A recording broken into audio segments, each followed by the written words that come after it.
সমাবেশ থেকে যে চমৎকার চমৎকার বক্তব্য দিয়েছেন আমার প্রিয় নেতা, সেখানে তিনি অবিলম্বে বলেছেন সময় ডিসেম্বর। আমাদের সকলেই বক্তব্য ডিসেম্বর, কারণ ডিসেম্বর পর্যন্ত 1.5 বছর সময় পাচ্ছে না।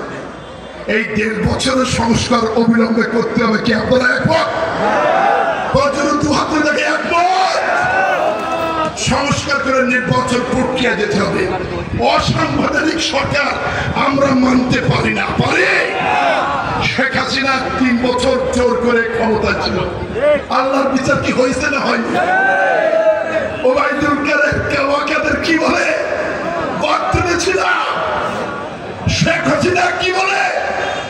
আমি পালাবো না, আমি বঙ্গবন্ধুর মেয়ে। এদের স্বাধীন উনি করেননি বলে পালিয়ে গেছে। কিন্তু খালেদা জিয়া স্বাধীনতার যুদ্ধের সময় ক্যান্টনমেন্ট থেকে জিয়া স্বাধীনতার ঘোষণা দিয়েছেন ক্যান্টনমেন্টের বিরুদ্ধে।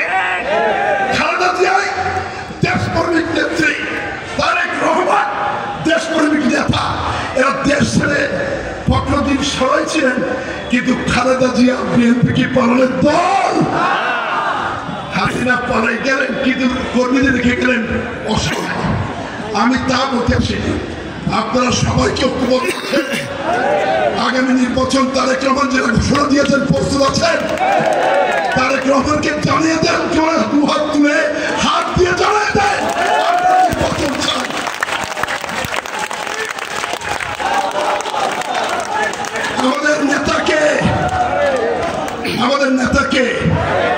আমাদের নেতা খালেদা জিয়াউর রহমান, আমাদের নেত্রী খালেদা জিয়া, আমাদের আগামী দিনের নায়ক কে? আমাদের আগামী দিনের নায়ক কে? জুহাতুলি বলেন কে? আমাদের বাঁচানোর পক্ষে স্বাধীনতার সার্বভৌমত্ব রক্ষার নায়ক কে? আমাদের আল্লাহ। আমরা জীবন দিয়ে কষ্টে ছিলাম। একটা জিনিস কোন মানুষ তো টাকা চাচ্ছে, পুলিশ নির্বিঘ্নে আছেন তো? শান্তিতে আছেন তো? এই শান্তিকে পরিপূর্ণ রূপ দিতে হলে তারেক রহমানের নেতৃত্বে নির্বাচন হবে।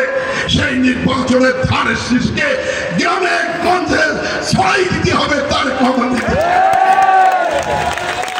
আমি আর বক্তব্য দীর্ঘায়িত করব, কেন আজকের জুমার নামাজ আমরা এখানে এই মসজিদে নামাজ পড়ব সবাই। এখন আমাদের রেলি দেব একটা